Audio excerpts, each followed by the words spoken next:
Ooh, that was kind of nice. Welcome everyone, this is Dom, your host on another episode of Kerbal Realism. Okay, so at the beginning I just want to do a little bit of housekeeping. Welcome all the new subscribers and new video watchers, viewers I guess. Recently I've had a lot of popularity. This is a 4x speed version of what I did in between episodes. I just kind of unlocked a bunch of stuff and bought all the parts because we had a bunch of science saved up. What we're going to try to do today is put a couple of satellites into orbit because we have a couple contracts that we really need to complete because we are low on science and money. Science we're not going to get too much of today, at least, but we are going to get a lot of money and we're going to be doing more contracts like this in the future. So let's go back to old me. And welcome guys, now that all the housekeeping is done and the intro from new me, we are on the launch pad with our money-making vessel. Today we are going to be completing a contract or two, hopefully two. So we are going to launch this guy up and get him into an orbit specified by one of these two rings here. Those are from our contract, so we have to get this very specific orbit.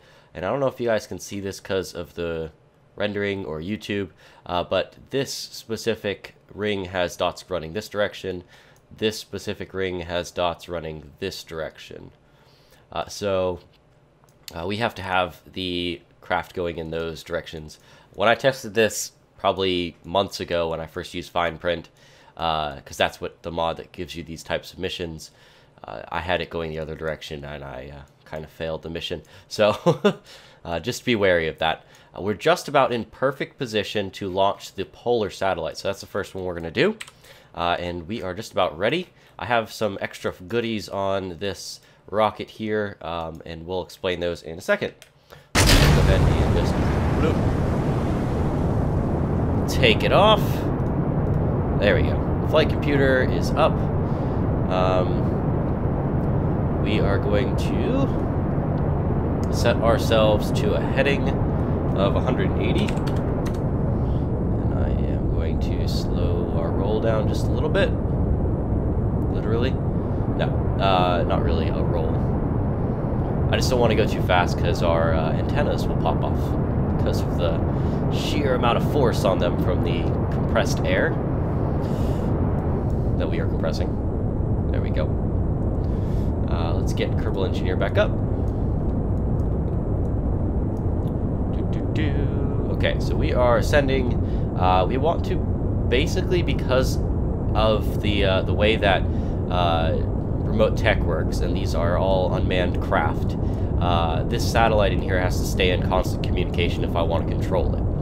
So the reason why I'm not probably won't be doing this efficiently is, number one, I have enough fuel not to, and number two, I need to stay in communication with the rocket.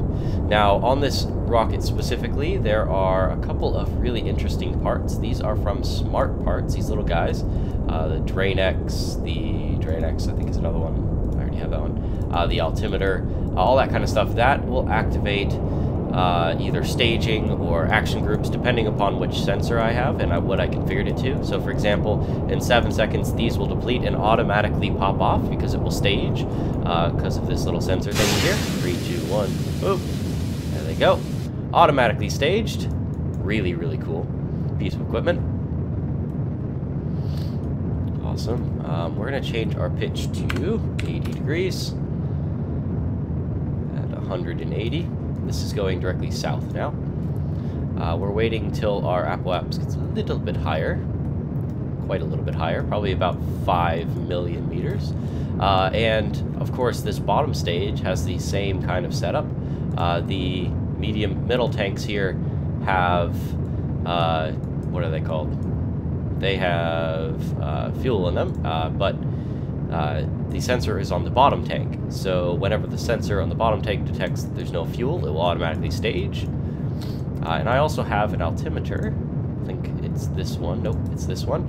It will detect when we are at 70 kilometers up, and will detach the fairings, extend our solar panels, and activate our communications, so our antennas. There we go. Boop, boop, boop. I am going to have to wait until the fairings come off, I think, to activate our antennas, or sorry, direct our antennas.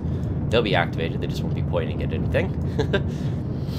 We're waiting until we get to an apoapse of just about 5 million. There they go. That was an automatic thing. We just reached 70,000. There we go. I'm going to set this to Kerbin, and the other one to mission control for now. And then we'll switch to mission control. We will switch this to back to vessel. Yeah, so we'll switch off the mission control one whenever we get a little bit higher, just because the cone sometimes isn't pointed directly at mission control if we're too close to the ground. So this isn't exactly the best trajectory either. I could be burning more towards our horizon here and making this a little bit better for ourselves. The reasoning why I'm doing this is so that I eject myself relatively straight out so that I keep a decent communication with Kerbin, so I can plan a maneuver node to create this orbit. I have enough fuel to do this, so I don't really worry about it too much. We're just about to lose the bottom stage automatically. In 3, 2, 1. Bloop. There it goes. And now we're off with just the top. And this is the one I need to pay attention to the most.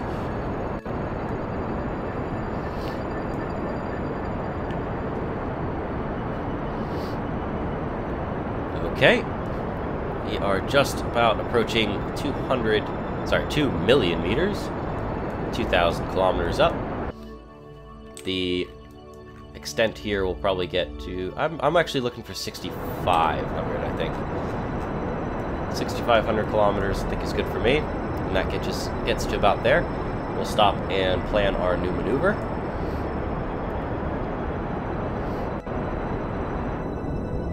And there we go. Excellent. Awesome. And we're just a little bit off of our target. That's just because we didn't launch at the correct time. We are going to set up a maneuver node at the apoapse here. Cool. And burn that direction. And I'm going to try my best to actually replicate the periapse and apoapse here with this setup. Boop. And more like that. Okay, just about good. What is my height? 7.5. That's just about good. Whenever we get to that node, we will do that burn. And then when we cross over at this point here, we'll do a correction for the tilt. And then it will be in the perfect orbit that it needs to be. So we're going to set to node. And then we will execute burn at the time. That's because we still have connection with Kerbin right now. We will not, probably by the time we get here. This is 3 hours away, which means Kerbal Space Center will be on the other side of Kerbin, because this is a 6-hour system. And there we go. We are executing the burn in 2 hours and 55 minutes. We're going to stay in this view for now, because there's really no point not to at this point. Bloop, bloop, bloop. And it's going to stop us and do the burn. There it goes. We're basically going to be depleting this top unit of fuel and almost completely depleting it. The issue that I'm having is I built this for a different reason. This satellite for a smaller orbit around Kerbin, so a geosynchronous orbit. And I wanted to have little engines on it, so if I wanted to ever bring it back into Kerbin's orbit and basically deorbit it, bring it back into Kerbin's atmosphere and deorbit it. That's the reason why I had all these little rockets on it. It's not very efficient because it adds a lot of weight that I don't really need. We would actually be we would have a much lighter craft if I hadn't done that. So we are on a few day orbit here. at this point, it seems, we're going to have to do a correction. And we will have to change the orbit to this direction. Good. And then we're going to have to mess with our little nodes here. There we go, just about. Good. Good. And that's just about on target. Let's get this back over a little bit more. Maybe just like this, I think. No. Let's go back and we'll just shift the centers a little bit. Ooh, ooh, ooh. That just looks just about perfect. Cool.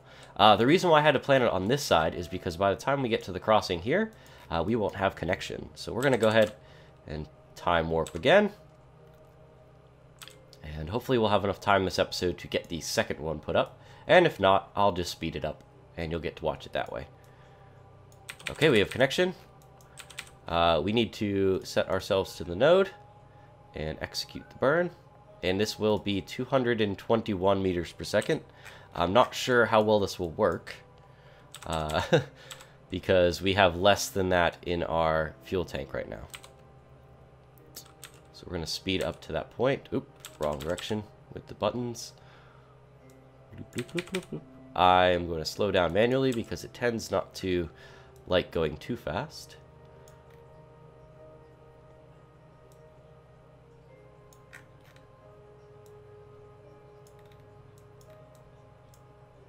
And there we go.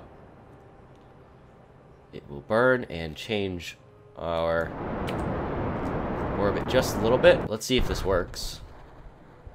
That didn't work. Oh, I had set something else. Oh, I forgot to do this. Oh, it can't stage. That's what it is. Can't stage because it has... Ooh. Excuse me. Oh, wow. We completed the contract. Okay, that's fine with me. We just completed the contract. I guess we were within a certain tolerance for the mission. Excellent. Yeah, I can't stage because there's no connection with the ground. Cool. Now this guy is now a polar satellite that somebody wanted, and I forget who.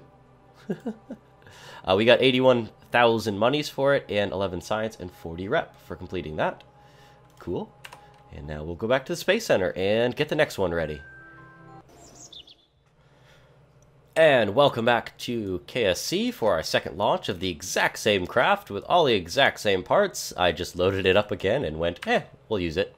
So we're going to go ahead and blast this guy off. Set our throttle to max. There we go. We're going to do a very, very similar system, but this time we are going to be doing a more conventional orbit, so more or less around the equator. Our heading will be 90 degrees. Our roll will be, let's see, I can't do it. Oh, I'm already at 270. 90. That's what I wanted. I want a 90-degree roll. Good. Oh, I'm going too fast, too fast, too fast.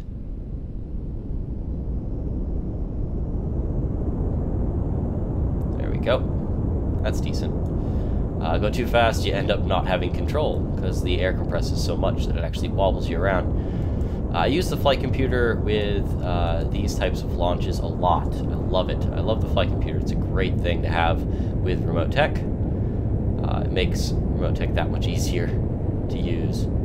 And actually just in general having missions, doing missions that much easier if you're using probes. We will actually start tipping over at our gravity turn area, because we can do that. So we are just about to punch it. There we go. We will change our pitch to 80 degrees here. Probably. Let's make it 70. If this thing can actually get to 70 degrees. The air pressure might be too much for it. Can't really... Oop, there they go. Can't really stray off of the node too much, the ascending node, when you're in atmosphere, lower atmosphere, mostly just because of the pure pressures from the air whizzing by you. sorry about that. I moved a little bit closer to the mic. Oop, my cat wants to be in the picture again. Every time. Every time. Okay, we are gonna go ahead and pitch us over a little bit more, probably to 60 degrees now. And we're gonna wait for our apple apps to grow again to about 5 million. So 5,000 kilometers is a good reading there. Just look how majestic this is. I'm just happy it was a daytime launch. Almost high noon. Okay, and we're just about to, cool, our apple apps is out of the atmosphere, and once we reach 70 kilometers, we will be able to jettison the bottom stage. It will, 70 kilometers we'll do the fairing and activate our antenna. We're just ooh, Pepper, get your tail out of the microphone. There we go. And we're just about to that point. 3, 2, 1. There they go. That was all automatically done. I thought that was so cool having those parts. Mission control and then Kerbal, of course. For the exact same reason we did it last time. We'll do this one to active target. The active target one is mostly for communications in the future. Cool. Let's get back into here. Let's nose back over to about 45 degrees. We'll do 30 for now. Tip over as much as we can to be as efficient as we can. 20 degrees. Cool. And we're just going to extend our orbit out, and we'll do corrections like we did last time.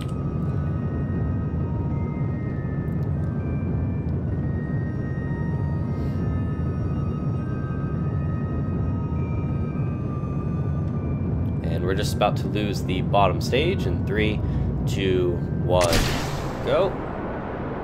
All automatic, all really cool. Love that. Okay. As you can tell from this view, the cone pointing at Kerbal is not actually pointed at the Kerbal Space Center. So that's the reason why I do the doubles at the beginning. Point 1 at the ground, point 1 at Kerbal Space Center. So we can always deactivate the Kerbal Space Center one. Bloop, bloop, bloop. Just about 5,000 kilometers up, and there we go. Cool. The reason why I want to go to 5,000 kilometers because it's kind of in the middle of this and this. Just about. Awesome. So now we got to program in a burn before we lose communications. We're going to have to program in here. A nice little burn like this. What is this at? Oh, not enough, not enough. Let's move this to there. Okay. Oop, wrong way. There we go. And that's good, and that's good. So then we'll just change the inclination when we have the opportunity. And yeah, let's do that. Let's program that in. 486. Oops, node, please don't be spinning around, please. And execute. Let's jump up to that point. It will do the burn for us. See when? In an hour and 10 minutes, 50 minutes, 30 minutes. And it will slow down time and burn. There it goes. Oh, I love this system. So great. We're officially in orbit, which means we can take a look at our ascending and descending nodes on this system here. It kind of tells you your ascending descending nodes if you have an orbit, if you want to complete one of these specific contracts here, missions, whatever I called them before. This one's at mission control, so we're going to deactivate that one. The other one's at Kerbal. It's just wasting electricity at this point. Cool, we are now in an orbit similar to that. We need to change the inclination now. So we're going to rise up and slow down just a wee bit. And do that. Oh, we got to shift this thing around to match just barely.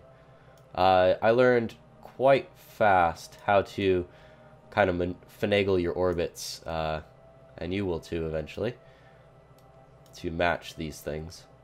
Ooh, there we go. Let's do that one. And that looks just about good for me. Ooh, let's change this as well. Let's go back up a little bit. Bring it like that. That looks really good. Cool. Let's program that in. Let's point at the node.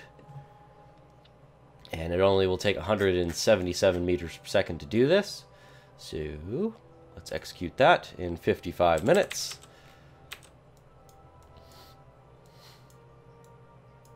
Here we go.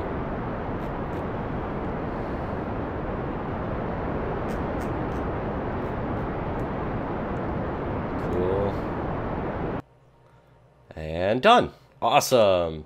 Well, now we are in a orbit that looks very, very similar to this one.